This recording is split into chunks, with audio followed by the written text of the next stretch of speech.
रामकृष्ण हरी मंडळी श्री स्वामी समर्थ.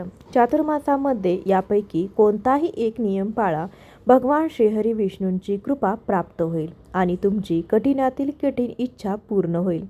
चातुर्मासात काय करावे आणि काय टाळावे? नमस्कार मित्रांनो, श्री स्वामी समर्थ. आजचा दिवस तुम्हाला खूप छान सुखाचा, समाधानाचा जावो ही स्वामी महाराजांच्या चरणी प्रार्थना करून आजच्या या आपल्या नवीन व्हिडिओला सुरुवात करूया. मित्रांनो, चातुर्मासामध्ये पाळावयाचे 40 नियम सविस्तर जाणून घेणार आहोत. तर तुम्ही यातील फक्त एक जरी नियम पाळला तरी भगवान श्रीहरी विष्णूंची कृपा प्राप्त होईल आणि अखंड लक्ष्मी आपल्या घरी नांदेल. आपल्या हिंदू धर्मामध्ये चातुर्मासाला अनन्यसाधारण असं महत्त्व प्राप्त आहे. चातुर्मासाचा प्रारंभ 26 जुलै 2026 रविवार देवशयनी एकादशीपासून सुरू होतो. चातुर्मास समाप्ती 22 नोव्हेंबर 2026 देव उठणी प्रबोधनी एकादशीपासून समाप्त होतो. या काळात भगवान विष्णू योगनिद्रेत असल्याचं मानलं जातं. या काळात जप, तप, दान, व्रत, सात्विक आहार आणि इतर नियमांचं पालन करण्याला विशेष महत्त्व दिलं जातं. चातुर्मास म्हणजे हिंदू धर्मशास्त्रानुसार आषाढ शुद्ध एकादशी ते कार्तिक शुद्ध एकादशी या 4 महिन्याचा काळ असतो. याला चातुर्मास असंही म्हणतात. चातुर्मास म्हणजे 4 महिने, आषाढाचे 20 दिवस, श्रावण, भाद्रपद, अश्विन हे 3 महिने पूर्ण आणि कार्तिक महिन्याचे पहिले 11 दिवस.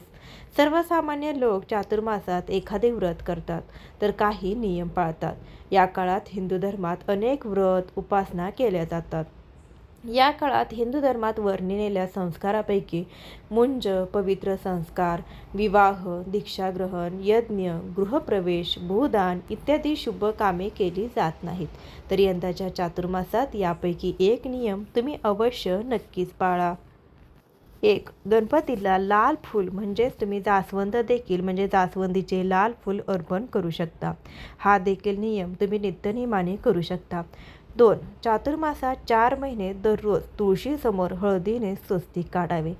3. चातुर्मासाच्या काळात 4 महिने दररोज महादेवाच्या पिंडीवर दूध आणि दह्याने अभिषेक करावा. 4. चातुर्मासाच्या काळात 4 महिने दररोज शक्य असल्यास तुळशीसमोर तुपाचा दिवा अवश्य लावावा. 5. चातुर्मासात काही लोक 4 महिने एकच वेळ जेवण करतात आणि काही जण तामसिक भोजनाचाही त्याग करतात. 6. चातुर्मासात प्रत्येक मंगळवारी आणि शुक्रवारी एखाद्या सुवासीन स्त्रीची म्हणजे सौभाग्यवती स्त्रीची नित्यनेमाने ओटी भरावी. नंबर 7. चातुर्मासात 4 महिने सुंदरकांड, गीता आणि रामायणाचे पठण अवश्य करावे. माणसाच्या जीवनासाठी हे खूपच फलदायी आणि पुण्यदायी ठरते. 8. चातुर्मासात दान करणे हे विशेष शुभ फळ देणारे मानले जाते. या 4 महिन्यात दान करणे जीवन संरक्षण आरोग्यासाठी फायदेशीर आहे. तसेच या काळात पितरांसाठी पिंडदान करणे अतिउत्तम मानले जाते. त्यामुळे पितरांच्या आत्म्याला शांती मिळते. तसेच या महिन्यात केलेली कोणतीही उपासना किंवा साधना लवकर फळप्राप्ती देते. नंबर 9. चातुर्मासाच्या या 4 महिन्यात तुम्ही गायत्री मंत्राचा कमीत कमी 108 वेळा जप जरूर करावा. नंबर 10. 4 महिने दररोज पुरुष सूक्त दिवसातून एकदा तरी वाचावे किंवा श्रवण करावे किंवा तुम्ही गुरुचरित्रातील 14वा अध्याय दररोज वाचू शकता. खूप प्रभावशाली आणि पुण्यदायी आहे.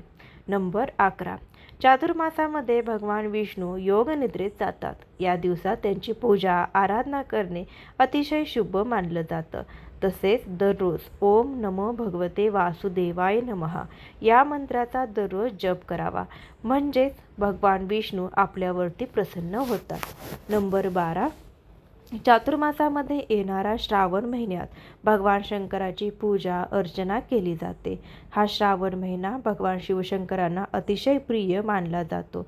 असं म्हटलं जातं की जो भक्त खऱ्या मनाने भगवान शिवशंकरांची, विष्णूंची पूजा करतो त्याच्या आयुष्यातील संकटे, अडथळे, अडचणी कायमचे दूर होतात. नंबर 13. चातुर्मासात तपश्चर्या आणि भक्ती अवस्थेत राहून दररोज सत्यनारायणाची कथा आणि जप किंवा श्रवण करणे अत्यंत शुभ मानलं जातं. नंबर 14, चातुर्मासात सूर्योदयापूर्वी उठून भगवान विष्णू आणि देवी लक्ष्मीची पूजा करावी. तसेच दररोज श्री विष्णू सहस्रनाम किंवा कनकधारा स्तोत्राचं पठण करावे. नंबर 15, चातुर्मासात 4 महिन्यात दररोज भगवद्गीतेतील एक अध्यायसुद्धा वाचू शकता किंवा श्रवण करू शकता. याशिवाय तुम्ही स्वामीचरित्रातील क्रमशः 3 अध्याय आणि 7 अध्याय आवर्जून वाचावे. नंबर 16, चातुर्मास 4 महिन्यात दररोज जवळच्या परिसरातील असलेल्या एखाद्या मंदिरात दररोज प्रदक्षिणा घालाव्यात. हा सुद्धा अगदी सोपा नियम तुम्ही चातुर्मासामध्ये करू शकता. नंबर 17, चातुर्मासात 4 महिन्यात दररोज तुम्ही महादेवाच्या मंदिरात जाऊन महादेवाच्या पिंडीवर 11, 21 किंवा 108 बेलपत्र अर्पण करा. तसेच महादेवाच्या पिंडीवर पांढरे फूल अर्पण करावे. हा सुद्धा नियम तुम्ही करू शकता. तर हा नियम तुम्ही नित्यनियमाने केल्यास भगवान शिवशंकराची कृपा प्राप्त होते. नंबर 18, चातुर्मासाच्या महिन्यात दररोज आपल्या देवघरात तुपाचा दिवा अवश्य लावावा. नंबर 19, 4 महिने दररोज घरातील देवांना नैवेद्य दाखवावा. तसेच गाईला सुद्धा घास द्यावा. 4 महिने दररोज विद्यार्थ्यांनी गणपती अथर्वशीर्षाचे पठण करावे.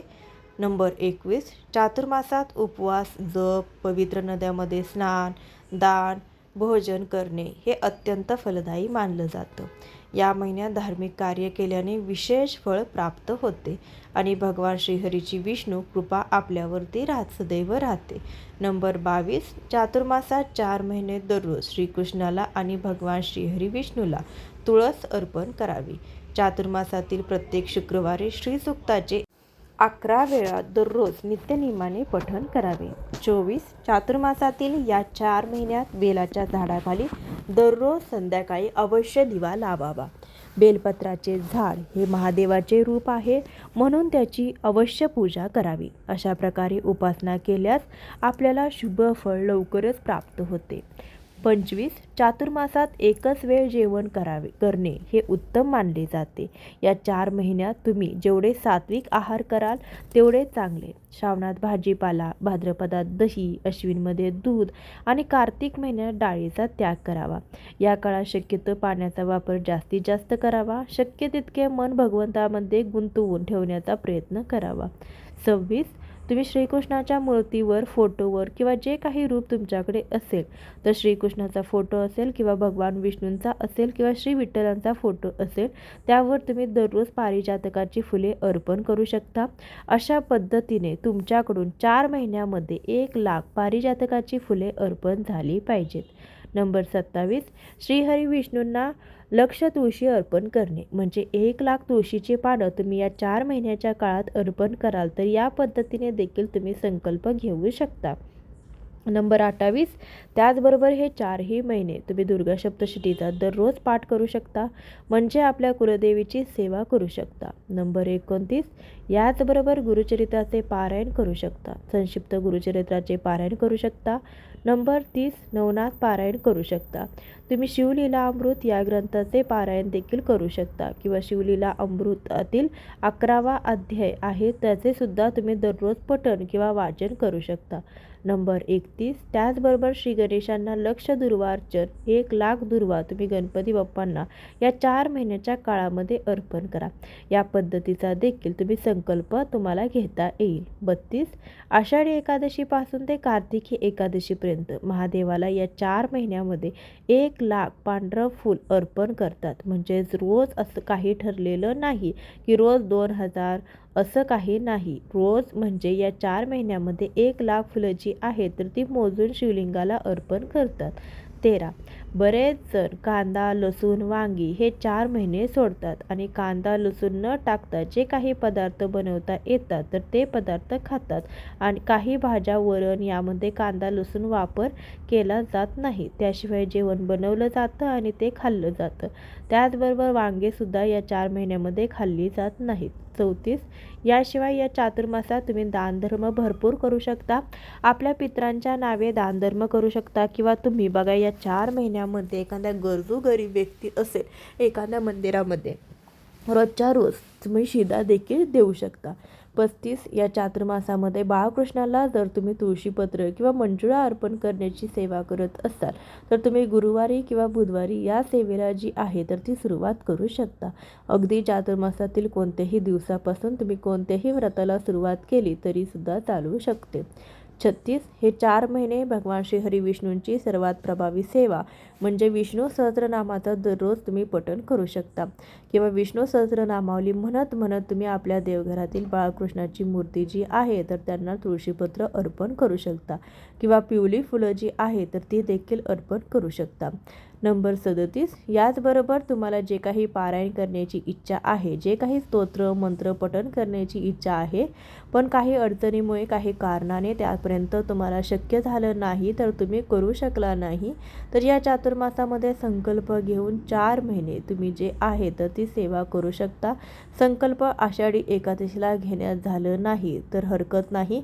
तुम्ही कोणत्याही दिवशी कोणत्याही वारी या चातुर्मासामध्ये तुम्ही कोणत्याही सेवेचा संकल्प करू शकता. त्याचबरोबर या 4 महिन्यामध्ये जे व्रत उपवास सेवा केले आहे तर त्या करण्याला इतकं जास्त महत्त्व आहे की त्यामुळे या सेवा उपाय केले जातात. अशी काही शुभकार्य आहे जी चातुर्मासामध्ये केली जात नाहीत. त्यापैकी पहिलं म्हणजे या 4 महिन्यामध्ये मुंज केली जात नाही, लग्न केलं जात नाही, यज्ञ केलं जात नाही आणि गृहप्रवेशसुद्धा केला जात नाही. 39 तुम्ही स्वतःचं घर घेतलं असेल आणि त्या गृहप्रवेश करण्याचा विचार करत असाल तर तुम्ही आषाढी एकादशीपासून ते देव उठणे एकादशीपर्यंत नवीन घरामध्ये वास्तुशांती किंवा गृहप्रवेश करू शकत नाही. तुम्हाला थोडंसं थांबावं लागेल. 40 अशा प्रकारे चातुर्मासातील या नियमांचं पालन केल्यास आपलं आरोग्य सुधारेल, मानसिक पीडा नाहीशी होईल, सर्व इच्छा आकांक्षा पूर्ण होतील, तसेच सर्व प्रकारच्या पापांचा नाश होईल. अशा प्रकारच्या मानसिक दृढता प्राप्त होते. तसेच आपल्या पूर्वजांचे आशीर्वाद प्राप्त होतात. त्याचबरोबर चातुर्मासात 4 महिने या प्रकारच्या नियमांचे पालन केल्यास भगवान विष्णू व शिव यांची कृपा प्राप्त होते. जीवनात आनंद, सुख, समृद्धी याची वाढ होते.